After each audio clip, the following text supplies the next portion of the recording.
Doctor Baba Saheb Ambedkar doctor Baba Saheb Ambedkar Bharat माता की जय भारत माता की जय वंदे मातरम वंदे मातरम।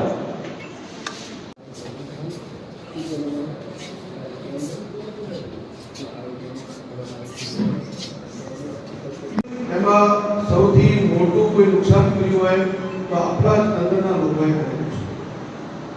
એમણે શિક્ષણની પણ વાત કરી।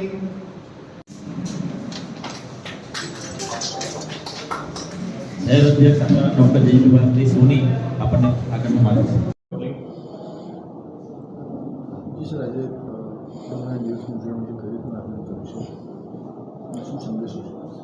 આજે સંવિધાન ગૌરવ દિવસ તરીકે પૂરા ભારત વર્ષમાં ઉત્સવ તરીકે ઉજવવામાં આવે છે। આપણું સંવિધાન એ સૌ નાગરિકોને સંરક્ષણ કરે છે એ પ્રમાણેનું સંવિધાન બન્યું છે।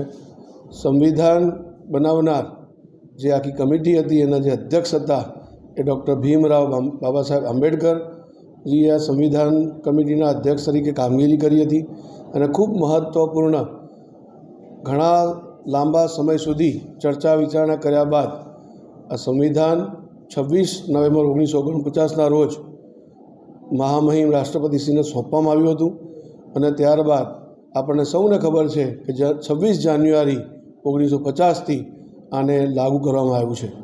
આ સંવિધાન આજે આપણું જે ભારત દેશ સૌથી મોટી લોકશાહી તરીકે અને મજબૂત લોકશાહી તરીકે ઓળખાય છે તો એની પાછળ કોઈ હોય તો સંવિધાન છે અને આપણને સૌને જાણકારી છે કે સંવિધાનમાં બાબા સાહેબનો અમૂલ્ય યોગદાન રહ્યું છે। એમણે આજના દિવસે સંબોધનમાં પણ કહ્યું હતું કે આ સંવિધાન એ માત્ર સંવિધાન નથી, એ આપણા માટે એક ધાર્મિક ગ્રંથથી ઓછું નથી।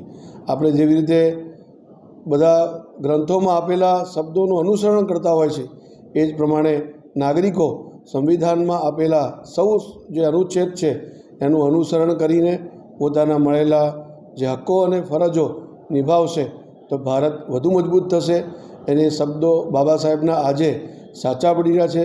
ભારતના યશસ્વી વડાપ્રધાન માન્ય નરેન્દ્રભાઈ જ્યારે CM સાહેબ હતા ત્યારે આ સંવિધાનનો એક ગૌરવ તરીકે ઓળખીને સુરેન્દ્રનગર શહેરની અંદર હાથી ઉપર સંવિધાન રાખીને સંવિધાનનું સન્માન યાત્રા કાઢી હતી। એટલે ભારતીય જનતા પાર્ટી હંમેશા સંવિધાન અને બાબા સાહેબને સન્માન આપી રહ્યા છે અને એ જ ક્રમમાં આજે સંવિધાન ગૌરવ દિવસના નિમિત્તે ભારતીય જનતા પાર્ટી વડોદરા મહાનગર કાર્યાલય ખાતે આનો એક કાર્યક્રમ પણ આયોજિત કરવામાં આવ્યો છે। સૌ કાર્યકર્તાઓ મોટી સંખ્યામાં આ કાર્યક્રમમાં ઉપસ્થિત રહ્યા છે। ખૂબ ખૂબ ધન્યવાદ।